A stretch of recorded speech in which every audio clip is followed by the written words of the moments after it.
What's up? We are live. We are a little delayed, but we're live looking at Mock Draft 1.0. We try to do this every year. Some things happen. We maybe don't always get in as quick and as efficiently as we hope to. We try to do one of these before free agency. Then we try to do one post free agency when the picture's a little bit clear. A little bit of tech difficulties tonight, as usual, because I suck at this stuff. I need an assistant, so if someone wants to be my assistant, let me know. But two of my guys here, we have OBR colleague, my good friend, Stephen Thomas, Mr. Mock Draft himself. What's up, brother? How are you? Thanks for having me. Good to be back with you fellas. Hey, man, I'm excited to have you. And then we're bringing in LockedOnBrowns cohort, the man, Jeff _LJ _ Lloyd. Jeff Lloyd, how are you? We're good, gentlemen. It feels good. Kind of feels like, maybe we can say that this is maybe where COVID's almost over. We can get back to some normalcy here. Obviously sitting down here, obviously talking, mock draft here as free agency is about to kick off Monday. Holes to fill, but guys, in years past, this is a pleasure doing it as opposed to, not trying to reinvent the wheel. We were literally trying to make the wheel. Well, we got a lot to do, and we'll be here until 11 o'clock. I don't know, you folks. We got maybe 80 people watching. Maybe we'll get up to 100 or more. Who knows? Take it easy on us in the comments section. I know we're a little late. The budget's tight, okay? We're going to start with looking at free agents. So I tasked the guys here. We came to the conclusion of just picking 3 free agents we think the Browns will sign. Now, caveats. We don't have inside information on this. We are just giving an example of what they could do. These are not preferences. These are not ranked in terms of who we want them to get. There's nothing here that should give you any inclination about what they're going to do. So we're going to put guys up that in this mock situation, we think that they could potentially sign, and we will draft accordingly around who we think they sign. So we will start this thing off. Let's add this to the stream, and we will start off with Romeo Okwara. Talk to me, guys, if you can, a little bit about why you think this would be a good pickup. We'll start with you, Jeff, then we'll go to Steve. I think what you're looking for here is, a player with athleticism, a player that was able to do things. And we're not just talking pass rush. I know Steven, has a point he's going to get to here.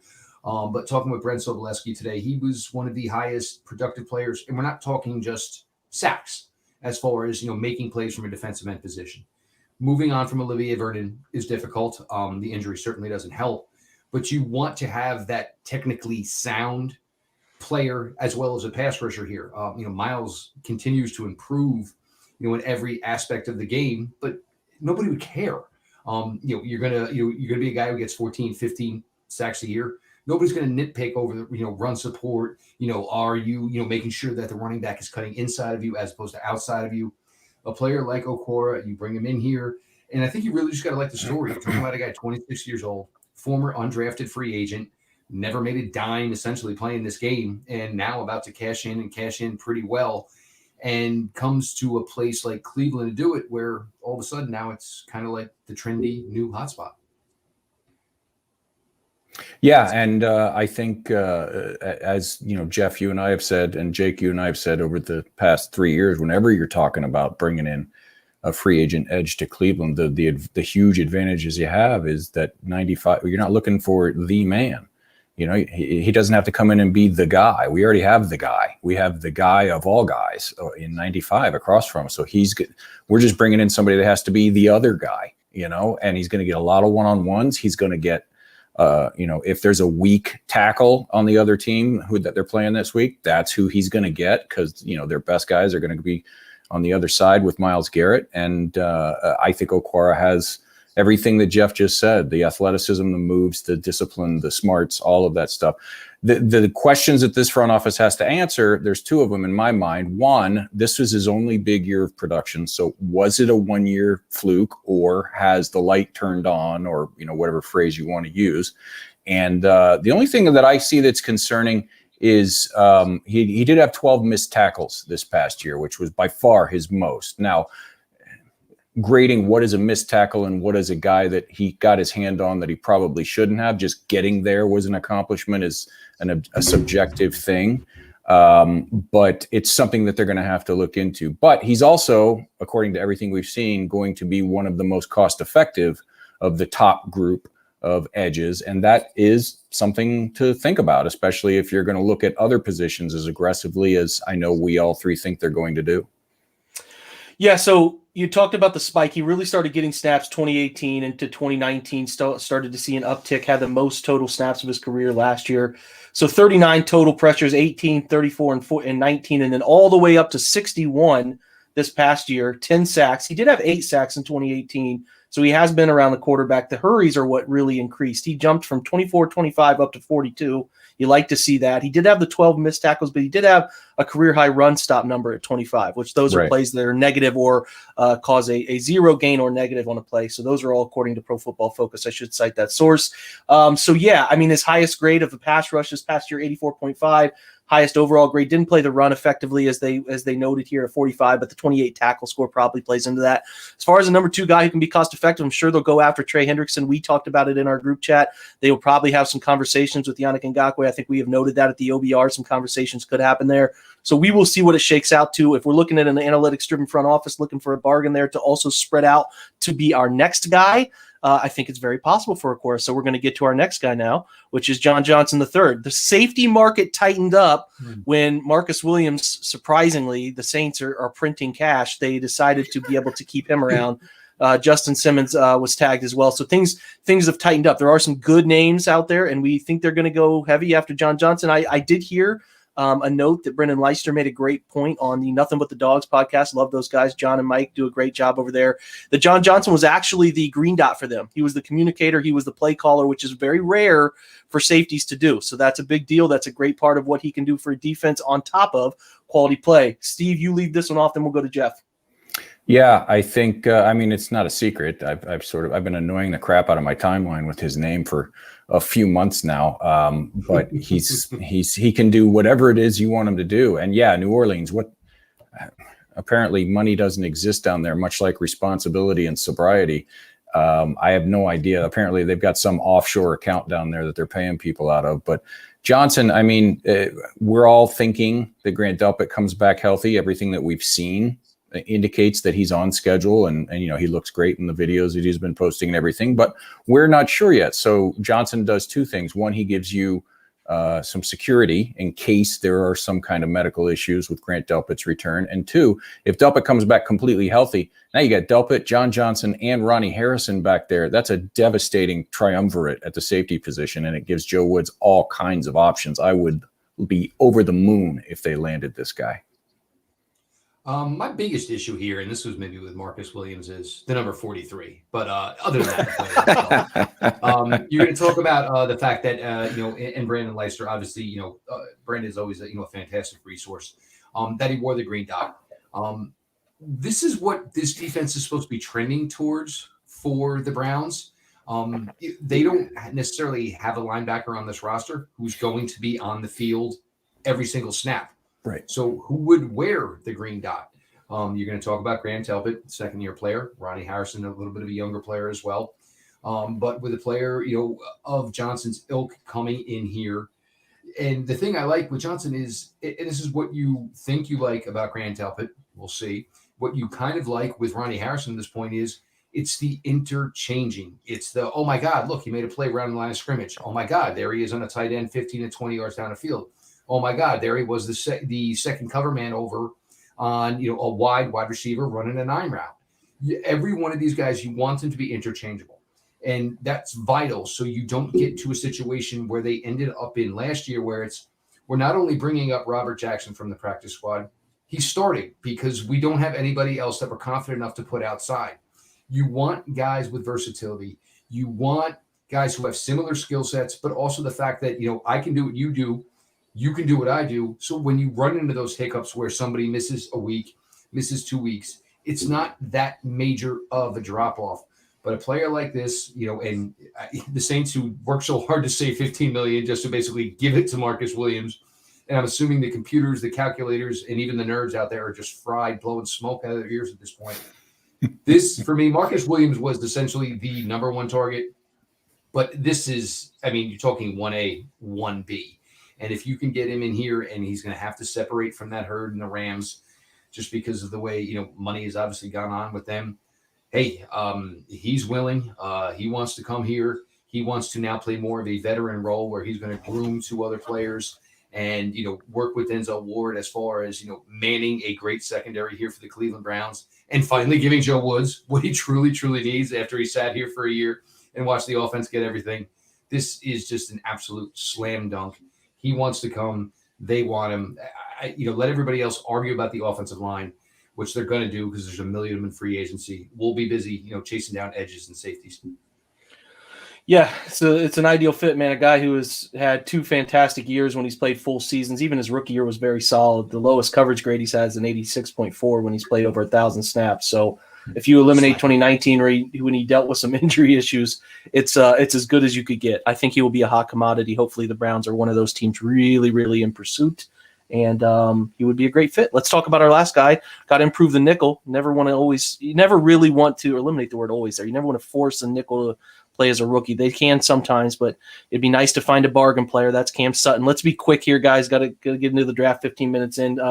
Steve, go ahead, go quick, and then Jeff, you go quick. What do you like about him? Yeah, pretty much the same. Some of the same ideas that Jeff said about John Johnson is versatility. He's better in the slot, but he can play outside. He did it this past year because the Steelers had a bunch of injuries in their secondary. He's solid in coverage. He's smart in run support. He's reliable. He's smart. There's just not much to not like about him. I like Hilton too, but if they both hit the market and it's an A or B situation as far as the Steelers slots, I would lean towards Sutton. You're in a situation here where there's probably about 3 or 4, maybe 5 solid slot cornerbacks available through free agency. And Jake, I totally agree with you. This is not something you want to put on a rookie where all of a sudden, oh my God, yeah, I did great. I got a good jam on him. And now I got to chase him for 43 yards. The other sideline, because I thought he was going out, but actually he's going in.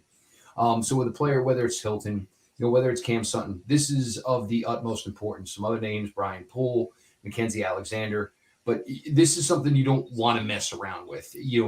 Last year, Kevin Johnson, it didn't work out the way they had planned. Obviously, some of that was injury related. Some of that was just, Kevin Johnson's always run hot and cold as a player. And finally, look, if you can take something from Pittsburgh, by all means, let's go ahead and take something away from Pittsburgh. Yeah, good year last year. 3 forced fumbles, 12 tackle stops. Tells you can come up and make plays near the line of scrimmage. He had 1 interception. So 73.8 pass coverage grade, 74.1. I know coverage grades from Pro Football Focus can sometimes be hit or miss in my opinion. But PFF, Jake, don't let them hear you say the full name anymore. It's full respect out here. But yeah, I think he'd be good, man. I think he'd be good. There's some really good. The thing I like about this the most, guys, is that it's the nickel role is a position that you can get one of the better bargains on free agency. For some reason, it's one of those things where we know how important it is, how much they're on the field, how much teams try to pick on that position, who's out there.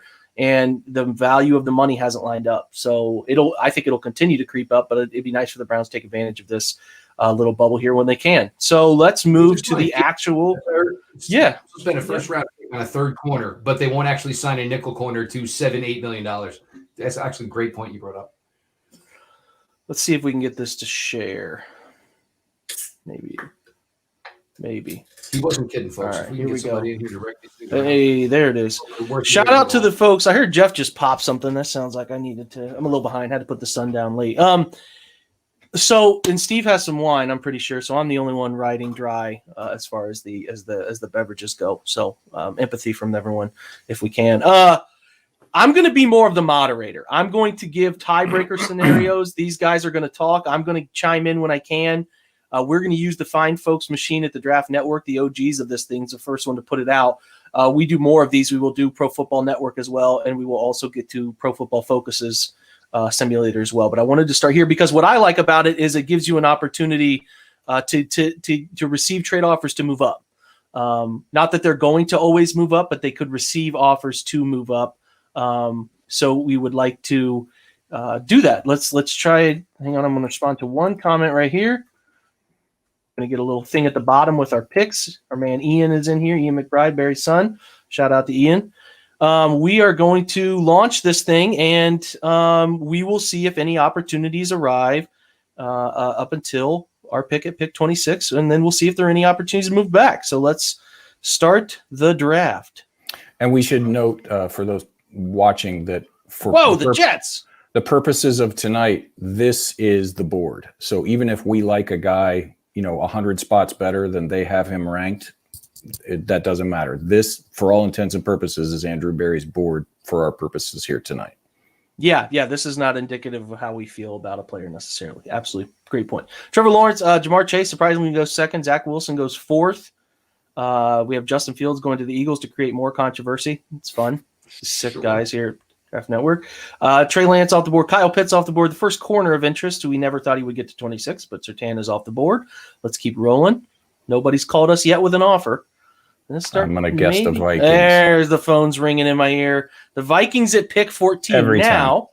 Well, these guys want to wheel and deal. And somebody wrote an article about this. They probably do a lot of the simulator stuff. What I like about this is, okay, we can analyze the trade. So let's go to the counter offer side because then we can start looking at who's on the board. So they're offering us pick 14. We would move up from 26 to 14. We'd have to give up our second and we'd have to give up our sixth. So pick 59, pick 209. Before we do our answers, which we will get to in a second, the thing I like is that we can hide that and look at who's on the board. And if there's anybody of particular interest for you guys moving up to pick 14, maybe Kwity Paye, maybe JC Horn. I don't know if you could talk me into Owusu Karamoah, but I don't think they're going to move up here. That's my prediction. Guys, would you be interested in this trade? Jeff, go first, then we'll go to Steve.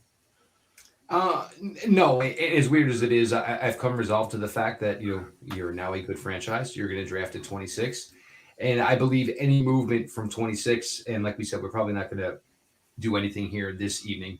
But I think any movement as far as what the Browns' needs are, and as far as what this draft is, giving to them, it'd be more of a drop back than it would be, jumping ahead.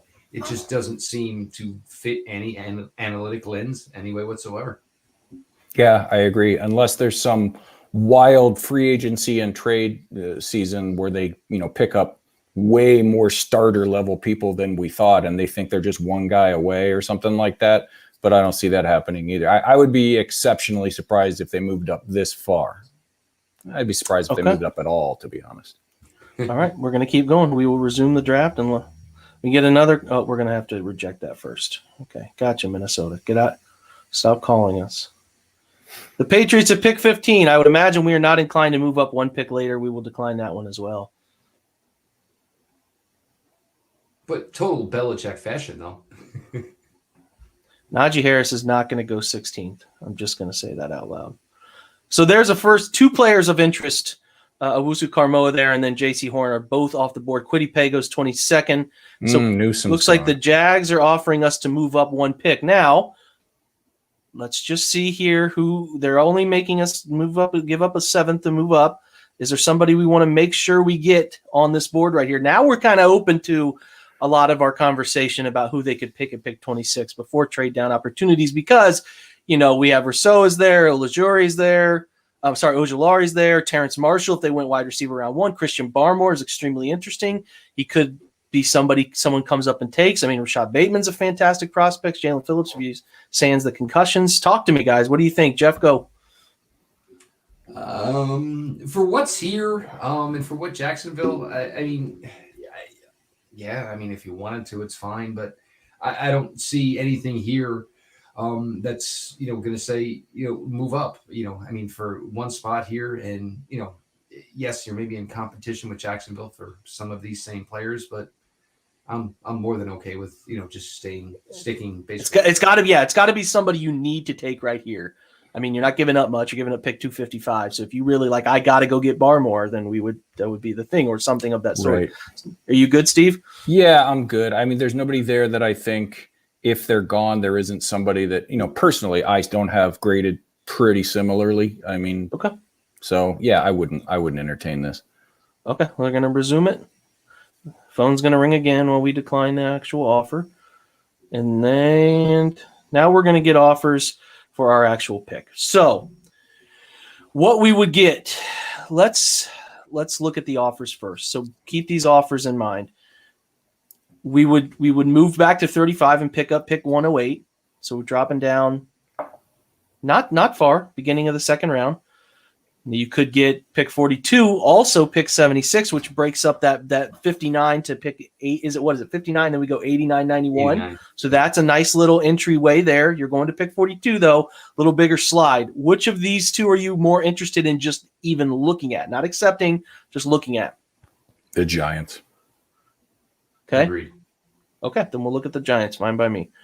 So we are going to counter offer these guys so we can see who's on the board. Yeah, I think in a general sense, moving down to the mid 30s to the early to maybe even the mid 40s is in the wheelhouse. That's just a general overview sense that I have of what they're going to do.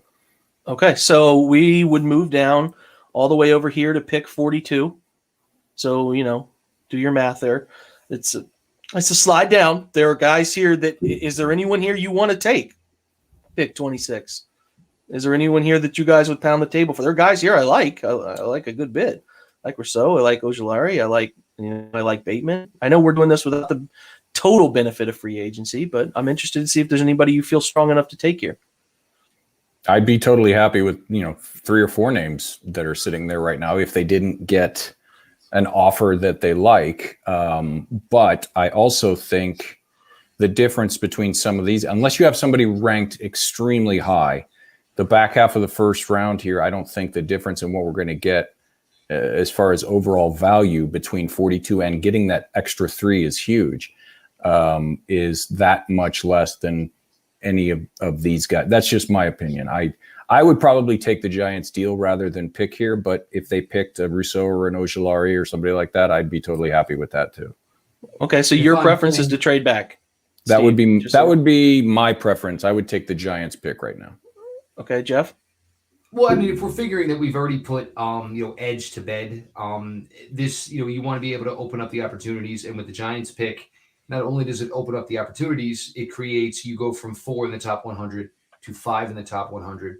If you're telling me I got to make a selection here, I'm taking that big 6'7" ball of clay, Greg Rousseau, and I'm going to turn him into whatever I need to become the biggest tag team partner to Myles Garrett that ever existed.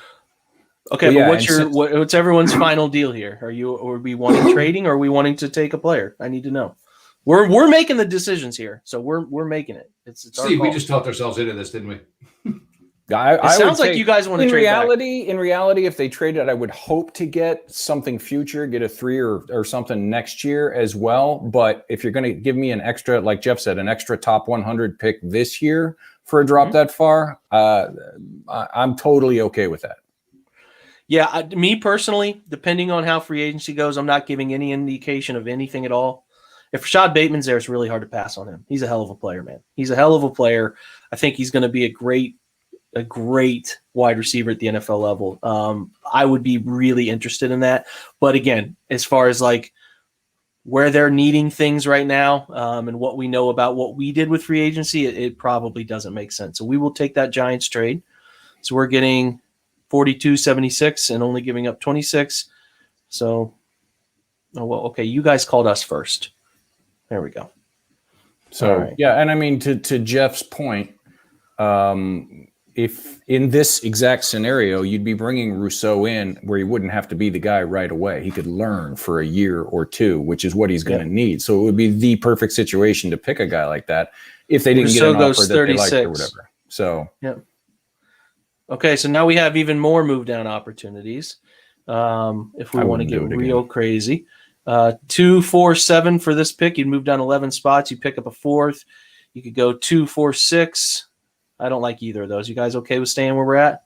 Let's pick somebody. There's no way in the world I'm helping the Tennessee Titans. So I saw the Packers pick Terrence Marshall, so it's nice that they actually decided to help out with the first-round wide receiver for their quarterback. Anyway, all right, let's talk players. We're up here. I mean, let's try to. I mean, if Merrick's there, it's tough. I know we signed John Johnson, but right. You want to talk about 4 safeties that could be on the field at one time, and that 4 could be deadly, man. Like deadly, like good freaking football players, deadly. Right. I guess we should look at other positions that are going to be particularly interesting too. We'll look at edge. Ronnie Perkins is there. Joseph Asai had a great testing day today. Joe Tryon has had some first-round buzz. I love as far as I could have said that wrong. It might be Trio. My bad. We want to lock corner. Some guys that I know Elijah Molden's a great slot. Asante Samuel Jr. A lot of people love. I know Jeff. It's a Florida State boy. I know you got a lot of love for him. Kelvin Joseph has grown of late for many people that study this stuff closely. And then we know Melifonwu was also another sweetheart as well. Now remember, we got extra picks in here. A pick to break up. I know we're up again at 59, then we're up again at 76. So what we have to analyze is which guys do we know will be gone. I think you're looking at Asante Samuel Jr. piques my interest, and Melifonwu will pique my interest. Asante will certainly be gone. Melifonwu may last. As far as edge guys, it gets a little thin. Now, we also addressed edge in free agency, so you don't have to force that pick. So keep that in mind for those maybe who are joining late. We did sign Romeo Okwara, and we signed Cam Sutton the slot, and then we took John Johnson, obviously was our big name free agent, the safety. So, outside corner is a spot, even with Greedy Williams coming back, that they will want to entertain. There's also wide receiver is a big need. I mean, Rondale Moore still on the board, a hell of a player. I think did our boy go already? He might have already gone. Oh, Elijah Moore went the pick before. He went the pick before to Detroit. Good pick by them. So, I mean, I'll look at linebacker for those who want to chuckle a little bit because I don't think they're going to take a linebacker yet. Jabril Cox has some great coverage skills. Jermaine Davis has caught a lot of buzz lately. Good coverage skills. I know you like Cameron Grown a lot, Steve, among some other guys that are in here of interest. So, of the people that you guys have looked at, and we'll try to go back out and look at everybody now, who piques your interest? Give me your first 2 names that you would take at this spot. Go ahead, Jeff. I'm going to go Surtain here, just because, look, anything we hear about Greedy Williams, none of this is going to be resolved till August anyway. We can hear everything we want about Greedy Williams, but until he lays his shoulder into somebody or somebody lays his shoulder into him, you have no idea what you have. If we brought in a nickel, if we brought in an edge, and we brought in a safety, there's legit major concern right now about, who is the other starting cornerback on this team. There's names here that, I like as well. Obviously, Melifonwu, fantastic player. But just something about Surtain playing so well in a difficult situation down in Florida. I mean, Samuel playing so well down in Tallahassee in such a terrible situation. The bloodlines. And look, Greedy's healthy. It just, makes the situation all the more better. But you can't count on Greedy Williams as of this point right now. For me, it's Asante Samuel Jr. Way too many juniors in this cornerback class. Make you feel old, man. I should have put up here the interior guys too, because, Muzarique's there, Davion Nixon's there, Tui Faley's there. In case the Browns don't address that in free agency, I think it's going to be a weakness. So those names are there too. So Steve, who do you got? Who's your?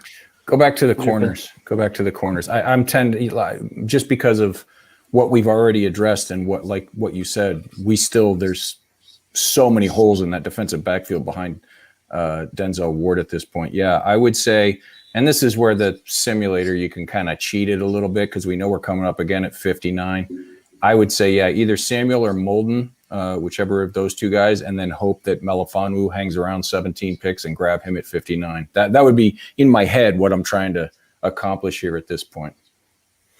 Listen, I'm the guy who knows they need to address coverage. I've been preaching it all off season, so I'm fine with Samuel. I would take him here, and I think we got a good pick, a guy who you could have taken at 26, and I would have been fine with probably too. So I feel good about taking him right there. So we'll select. When you get to this corner 4 through about 9, it's flavors. Just, what's your flavor? What is your flavor? Because I mean, there's going to be solid corners available all through round 6. Samuel and Molden both. If they get either of those guys, I'm going to be a happy dude. They're both frig ballers, man. I love both of those guys.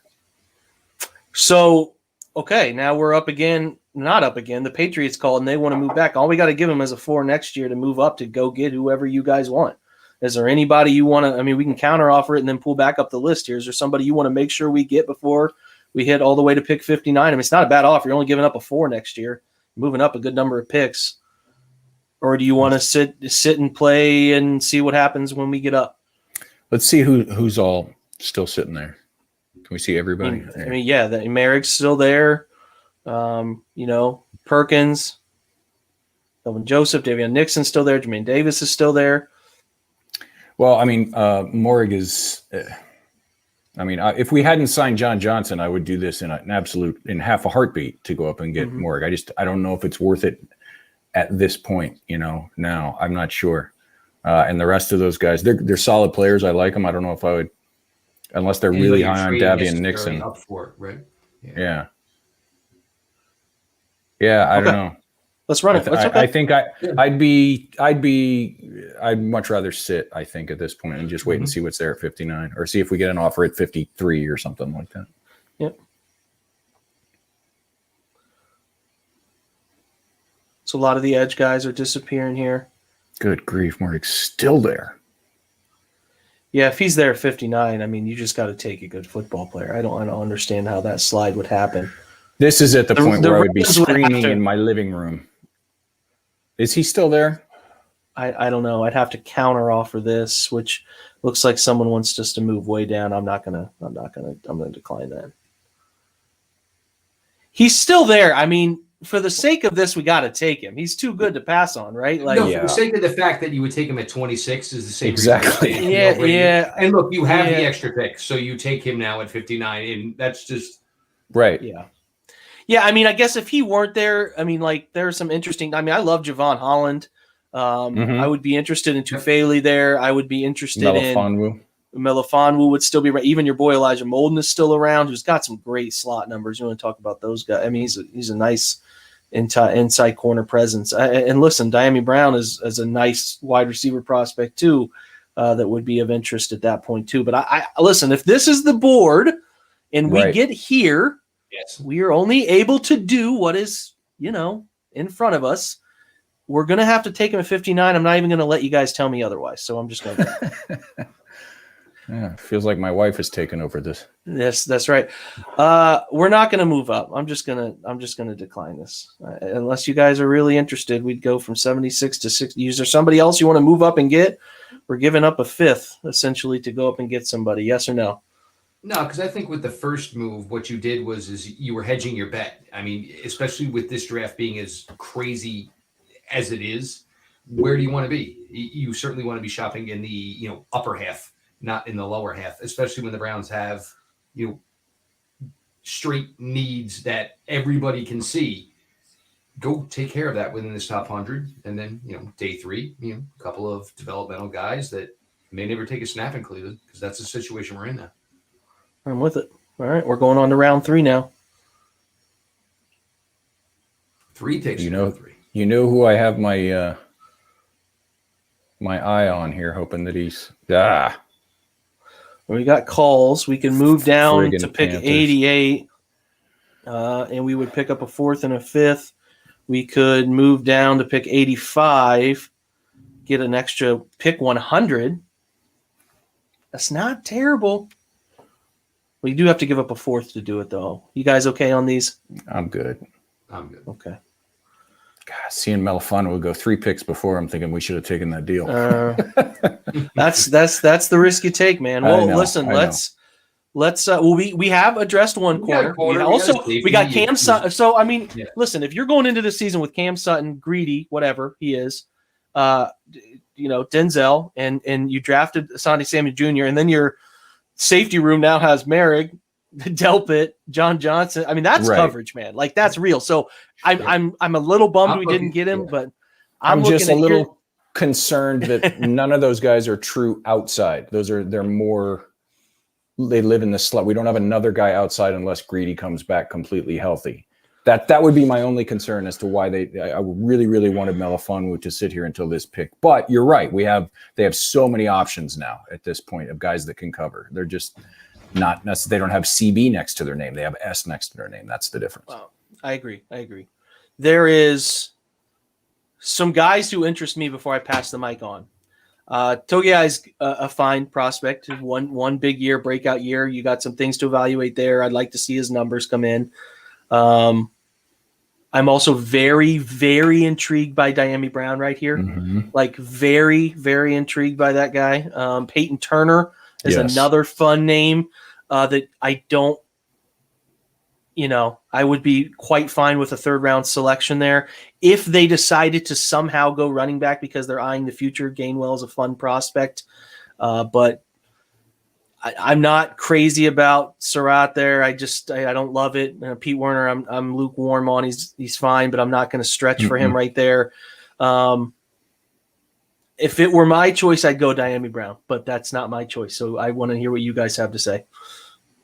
Yeah, if you said I had to pick somebody from right now, not scrolling at all, Brown or Turner would be really my top 2 options right there. Unless they trade Njoku or something before that, and then you would look at Tremble or Brevin Jordan. But in our scenario here tonight, we didn't do that. So yeah, our boy Corey's got an opinion here.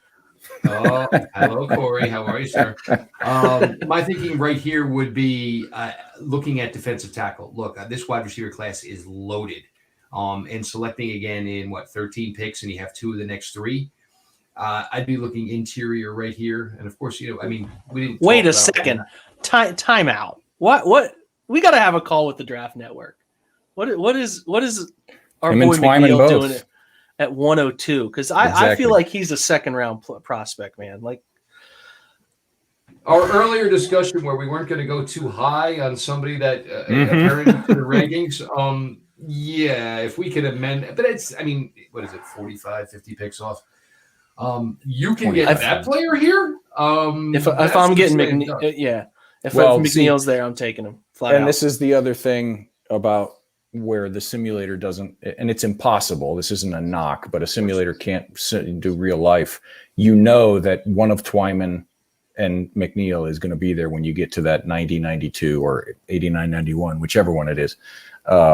So you could pass. But right now, if you wanted to go interior, I would lean actually a little bit towards Marlon Tuipulotu over Tommy Togiai. That would just be a preference thing. But Togiai it's a flavor thing. He'd be a fine pick if you were going to go idea here. But asking me who I would want on this board as it stands, I probably would go Dyami Brown. But like Jeff said, there's some guys that we haven't even seen come up on the screen yet that are going to be there early day 3, mid day 3 that I also really, really like at wide receiver. So yeah, Dyami Brown or Peyton Turner for me, if we want to go interior, one of those top 2 guys is totally fine by me as well.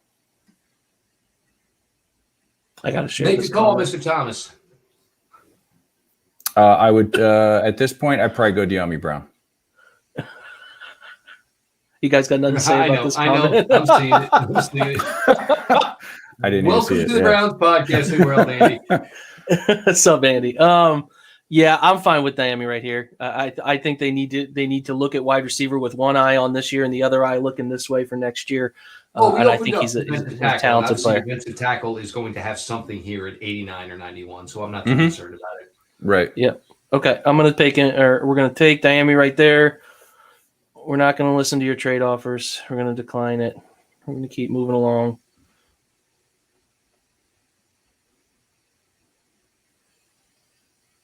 Hunter Long, I love him, man. It's going to be a good tight end in the league. All right, we can move back 7 picks and pick up a 7th. Bill's really feeling the need to call Cleveland. Not interested. Okay. What are the Browns going to do on their 7th for?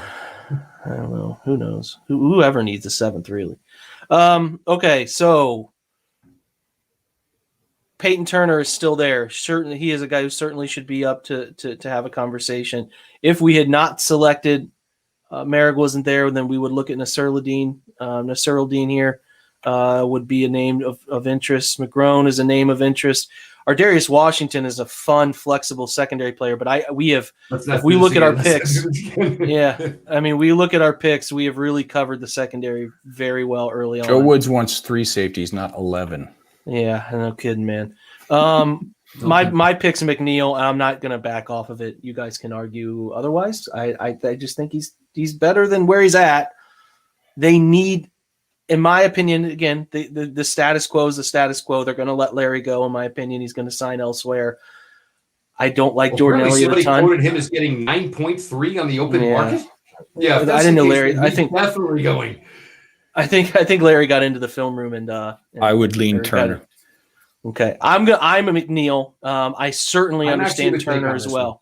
I'm actually with Jake on this one. I just like McNeil. We can probably get them both, guys. That's what I'm saying. You know that Turner is the next edge up, or the second to next edge up, and you know only one of them is going to be gone because we're picking again in 2 picks. So I would take the higher guy and then hope for the lower guy. And also, if McNeil's gone, we still got Jalen Twyman there, who I freaking love. So, but if you want to go there and think Turner will be there in 2 picks, I could get with that too. I would say go Turner, and then you're getting defensive tackle. Somebody gets a Hyundai out of the deal is going 2 picks higher in this draft. So, because Turner has the physical tool set to be an absolute game wrecker.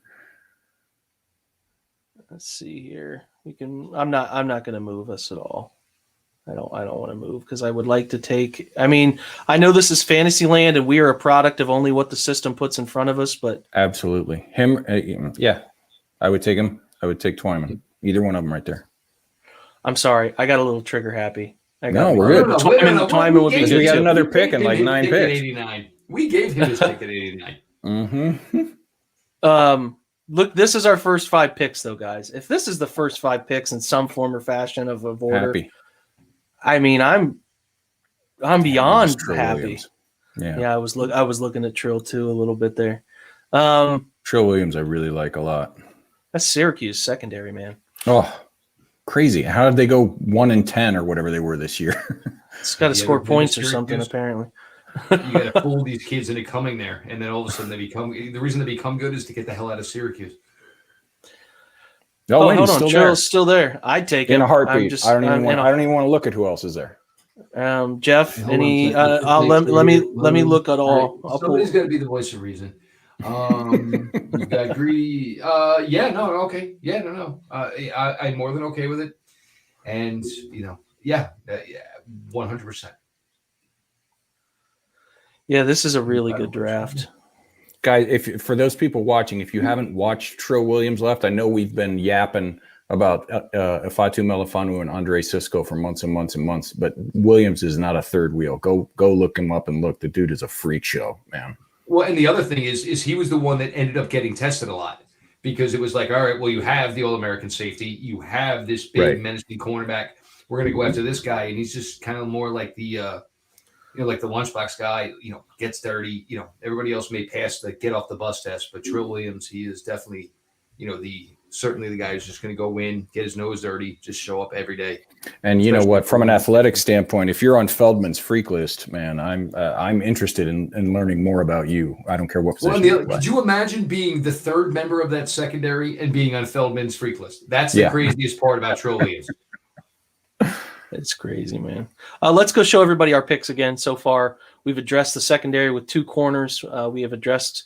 Listen, I don't think Merrick's going to be there at safety at 59, but he was there, and we took him.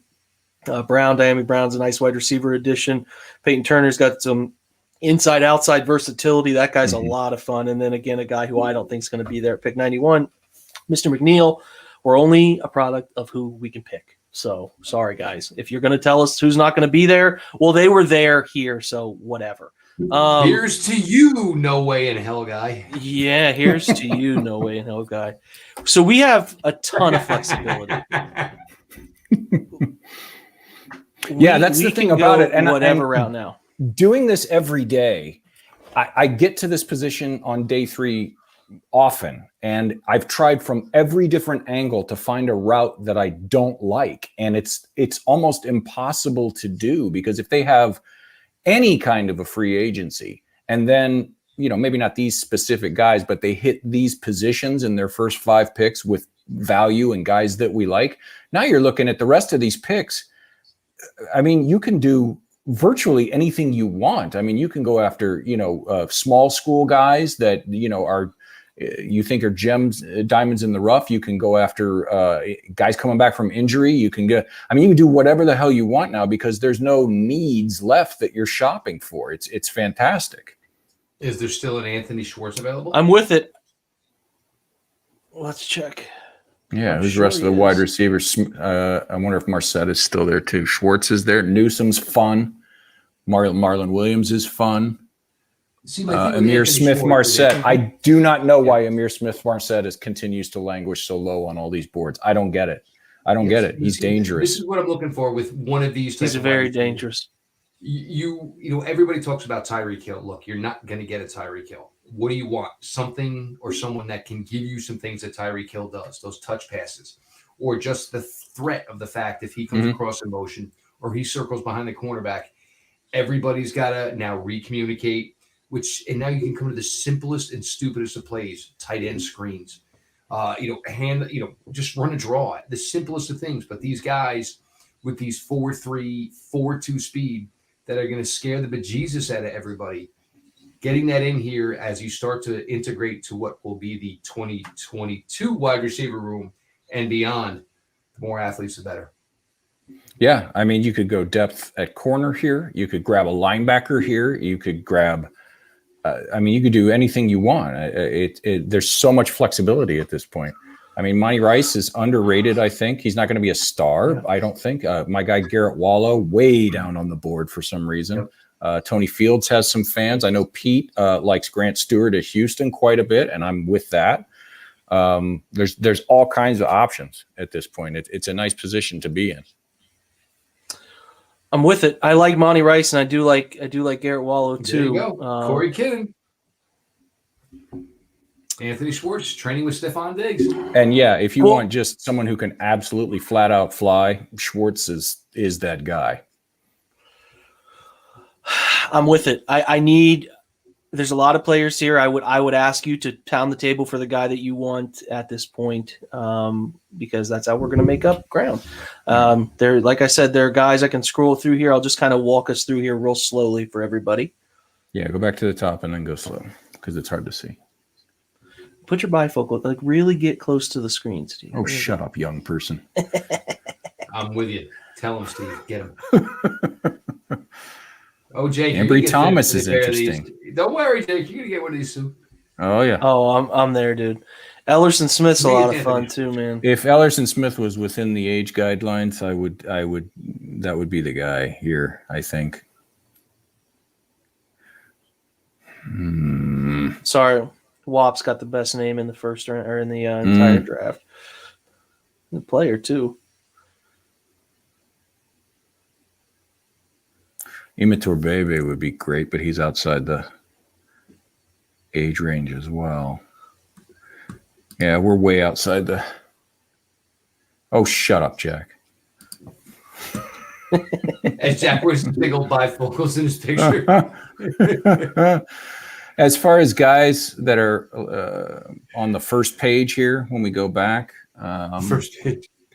Well, I mean, that would be the guys you can see right there would be what you would consider value. You know, anything beyond that, you could make the argument that you're reaching a little bit. Although once you get to 132, that becomes far more and more subjective. Ambry Thomas is an interesting guy that was an opt-out. You can always use more corners. God, I don't know. We haven't addressed linebacker, so maybe I would. I like Monty. I mean, but I also don't. I wouldn't mind doubling up.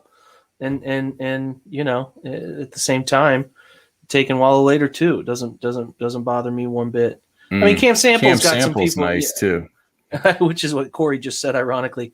Is it? Okay. Yeah. He's versatile too. Can play inside, outside. But we just grabbed. We signed Okwara and we just grabbed Peyton Turner 2 picks ago. So and you got Curtis Weaver coming back too, and right. And you got a lot of people there. They think something of Joe Jackson as well. So I might be tempted to just go with Ambry Thomas here. He was getting some top 50, top 75 run before he opted out, and you always need more corners. And plus he can kick in the return game if need be. I might be tempted to go there.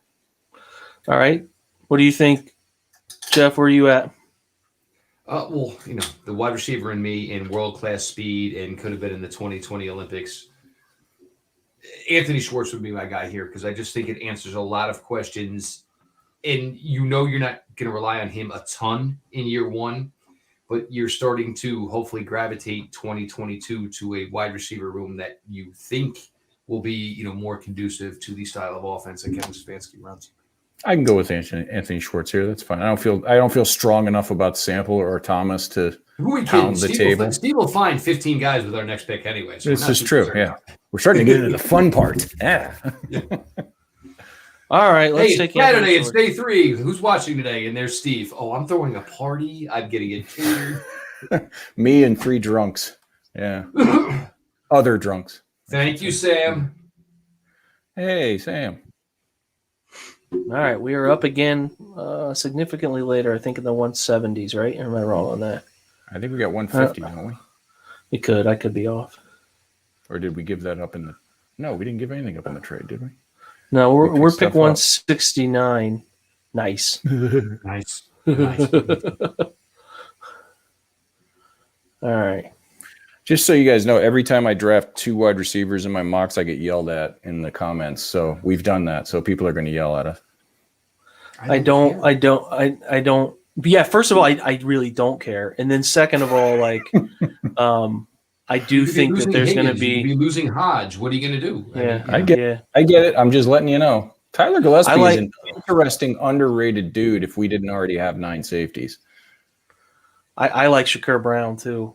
I think he's an interesting prospect there. I like Blankenship quite a bit, but somebody told me the other day that he went back to school. I have not been able to confirm or deny that yet. I've had some people tell me that about some guys too, where I'm like, I don't know where they're getting that. Working out. There's some seniors now who don't even have to give official word yet. Like this is really, really strange. Yeah. Malcolm Kuntz is very interesting. Big Mike would love to hear that, Steven. Oh God, he's so. Just interesting. There's no other word. He's so interesting. I'm pretty sure Rumpf is. Yeah, he's still way down, I think. Yeah. Rumpf gives me that Greg Hardy vibe, and hopefully not the one who puts hands on women. Go back to our picks again, Jake. Yeah, of course. I can't even remember who all we got here. Okay, we got 2 They are running at the bottom. Just a reminder for everyone watching. They are running at the bottom too. We got 2 corners. We got a safety. Might be a good time to look at either a linebacker or a safety that is more of a hybrid type. Can we click over and see who's around? Sure thing. Always considering tight ends. Trey McKitty is an interesting tight end. Trey McKitty is really interesting, yeah. Yeah, because I think there's going to be some change that happens there in the next few years. I think interior O-line. Trey McKitty, easy. I'm a believer in McKitty too. Outside of Hunter Long, that's my other guy. Like Drake Jackson's an interesting interior O-line prospect. Kramer's obviously offensive lineman university there. We want to look at linebacker. Garrett Wallow's still there. Wallow's still there, but if we're saying this is our board, we would have to wait on him because he's 100 picks away. There he is. I can't believe that it's that low. But I was hoping we'd see Pete chime in. He got in there. Yeah, Milton Williams, that would be a guy. Yeah, I noticed he wasn't on their board today too, and he would be very interesting in this general range as well. I agree with Pete totally there. PFF darling. Don't say things like that. You're only encourage him. Oh, like if we don't encourage him, he's going to stop. Come on, you know better than that. Trust me. Trust me, I know better than that. Can we look at the safeties? Because I think there's a couple guys in this range that are more. More hybrid types. Yeah, we're going to look at safety specifically. Uphoff is very interesting. Sherwood is interesting in this range, but he's at 230 something, so he would be on the next pick probably. Crosswell's interesting too. Not this early, but he's definitely got some traits that are interesting. Yeah, I don't know. I might be tempted to go with. I might be tempted to go with Tony Fields here. I like Tony Fields. I just want to look at running back. Okay. Yep. Or another. You can always talk me into another corner. So Puka's. I mean, Khalil Herbert's the very good football. Jamar player. Jefferson's good too. That's for me. It's Fields or Herbert. I absolutely love Khalil Herbert. I think he is just a very close clone to Nick Chubb. Obviously, a little bit shorter, but I think the thing with this wide it's a big compliment. He's got the lower body, and the thing is with this cutback with the wide zone. Are you not going to lose momentum? Obviously, you're going to get banged around. You're going to get hit by an arm. Somebody's going to get you around the knee. Do you go down? Khalil Herbert does not go down in those situations. For me, it would be Herbert or Fields. Herbert obviously is not really so much of a need right here as maybe Fields is, but both players that I really love. And it's weird because Herbert's all over the place. You do some other simulators, and you got to get Herbert by about 110, 120, right, or it's over. Yeah, I would say actually I'd like Shakur Brown. You can always talk me into another corner. We haven't taken a linebacker, and I know you're not supposed to force anything, but Fields is they might not necessarily do that. Right, exactly. That's what I'm saying. Undrafted free agents, because whether it's if BJ Goodson's going to say yes to $3 million, he's more than welcome to come back. I can guarantee that. Right. But you wouldn't be forcing a pick or anything here. Over from day one for a guy who wasn't here was just amazing. Oh, Goodson was totally first day those practices started. All right, so give me your we got 2 out of 3. Shakur Brown, go for it. Yeah, I think Shakur Brown. That would be my guy. I don't know if I'm so sold on drafting a linebacker, as it just seems like they probably have to bring in one somehow, some way. Mm-hmm. Reminder to everybody, picks will show up on the bottom again. We'll keep this up on the there goes Fields to Dallas. There goes McKitty to Atlanta. Bye. You're right, Pete. That last comment, Sherwood would be. But I think, I don't remember the rankings. I think he was down far enough that he'll probably be around at this next pick too. Which, again, this is part of the thing with the simulators that you can kind of cheat the board. It's impossible to put a mathematical formula in that simulates real life exactly. It's just impossible. So, could you imagine doing a mock draft where you got Asante Samuel Jr. and Morrig, and you did not take a selection in the first round? Wow. Okay. Let's close that down. Reminder, picks that we have made are at the bottom. Khalil Herbert still sticking around? We're going to check. Give me 2 seconds here. Well, I think I see Jamar Jefferson. If we didn't have 2 wide receivers already, look at those first 2 guys on the board. First 3 guys on the board. Hell, 4 if you count Cade Johnson. This class is crazy deep. Mm-hmm. I remember we all sat here in 2014, and now it's just... Yeah, we missed out on Herbert. Jamar Jefferson. Khalil Herbert is going probably to the best situation Khalil Herbert could go to outside of Cleveland. Or, well, even better because he won't be buried. Yet, but other than that, yeah. Jamar Jefferson, touches, though. And I know Elijah Mitchell is still on the board from Louisiana. I like him too. Yeah, I would lean Jefferson here, but that's just me. Or, I mean, where else are you guys looking? I can scroll down a little bit. 209, I think we could be in Garrett Waller range here. I think Robert Rochelle is fine. Bring a linebacker in, yes.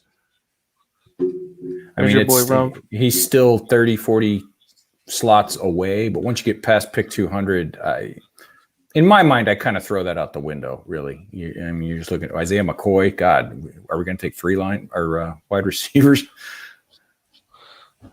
Sherwood's still there, too. That's where I would go. I would go either Wallow or Sherwood at this point. I would probably, in a situation like this, lean Wallow. I like some of the versatility there. Pull up safety again. Did one of you just fall out of your chair? Not me. No, I had to stretch my knees. Some of us are old, Jake. You'll get used to it. He would pace around the war room the whole time until Andrew Berry told him to sit his ass down. Oh, 100%. Like, all right, yes, sir. Okay, so to me, it comes down to Sherwood's still there. We can look at tight end and see if there's anybody that makes you excited. I mean, Bushman had some buzz until the injury issues and stuff of that nature. I like Quentin Morris. It's not a secret, but he'll be there at the last pick. So, yeah. Look at interior O-line. Nobody really jumps off the page to me. Mm-mm. Tackles. It's just, for me, it's so hard with the offensive line because they do so well. They bring him back Blake. They've got these guys coming back from spots. The COVID list. There's nowhere to put these guys for a while. So it's like it's a big challenge. I just don't think they draft one this year. I really don't. I think we take Wallow here. I think you need to pick. I don't know that you need to pick a linebacker. That's the wrong word, but I think they're going to pick one at some point. And as far as looking at a guy who's more of the modern type, safety transitioning type, I think Wallow makes a ton of sense here. Is the flip side is KJ Britt's more of a what BJ Goodson was his first few years, is the type of guy who doesn't do a coverage situation well. I think they want guys who cover, man. So, that's why we drafted that's why we now have 4 safeties to eliminate the linebackers covering anybody. Exactly. Yes, that is true. All right. We good with Wallow, or do we want to take Sherwood?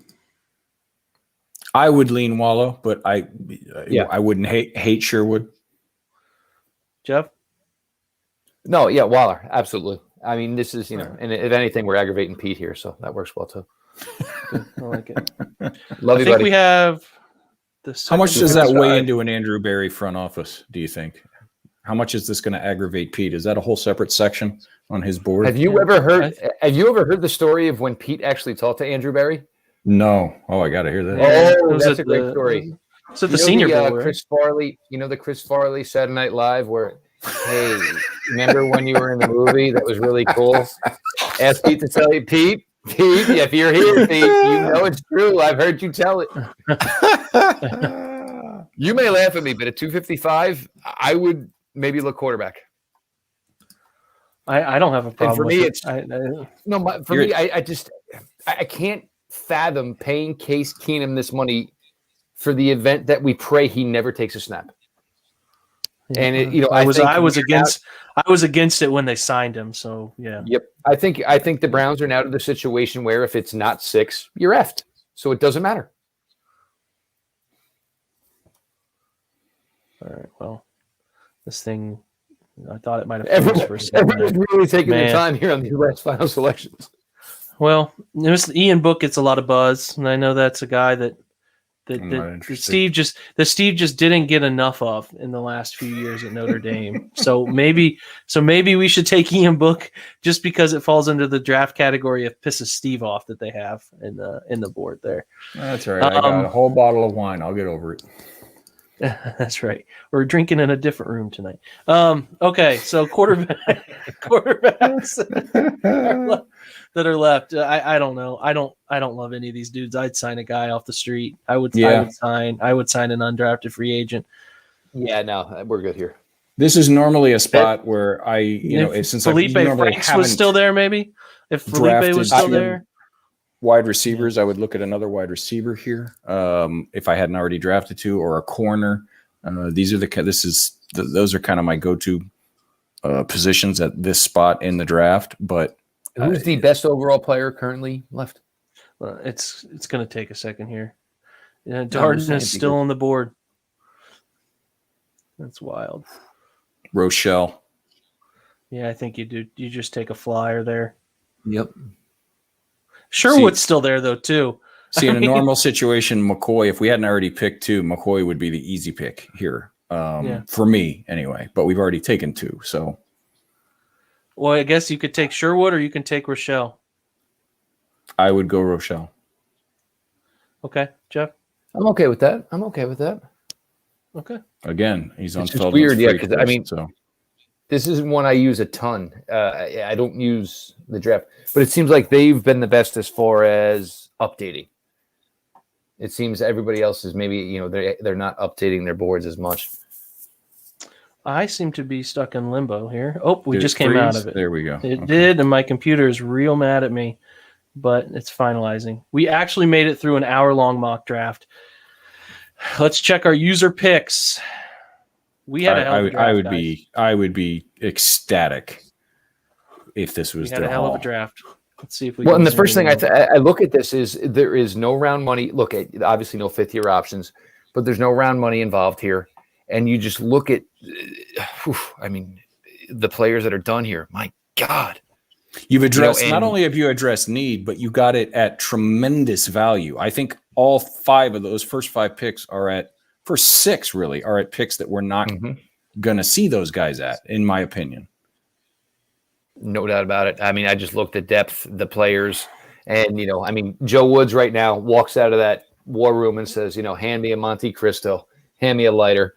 And, Coach Stefanski, you thought you had a hell of a 20? Here, wait till you see my 2021. All right. Any questions can be thrown out by folks before we go here. I will give it a minute. If you would like something to be asked. If not, we will sign out. This was fun, guys. Ton of talent that was added here. I think if we do this again leading into the draft after free agency, we'll have a clearer picture, and then we can kind of draft accordingly. If you missed it, we did sign some free agents ahead of this. We signed Romeo Quora, we signed John Johnson III, and we signed Cam Sutton, so we went into it with this. So, yeah, if you have any other specific questions, maybe something you heard on here, maybe something Steve said or Jeff threw out that you wanted clarity on, always hit us up at the OBR's Ask the Insider section. We will get back to you on that stuff whenever we can. And, hopefully my face is unfroze. My computer's so mad. But anyway, this is fun. My guys, Jeff, Steve, this is a blast. I appreciate you guys coming on. Yeah. Anytime. What are you kidding me? You have to talk me into a mock draft. What? Steve's probably done 7 already today anyway. So if you're going to throw the cameras on now he's ready to rock here.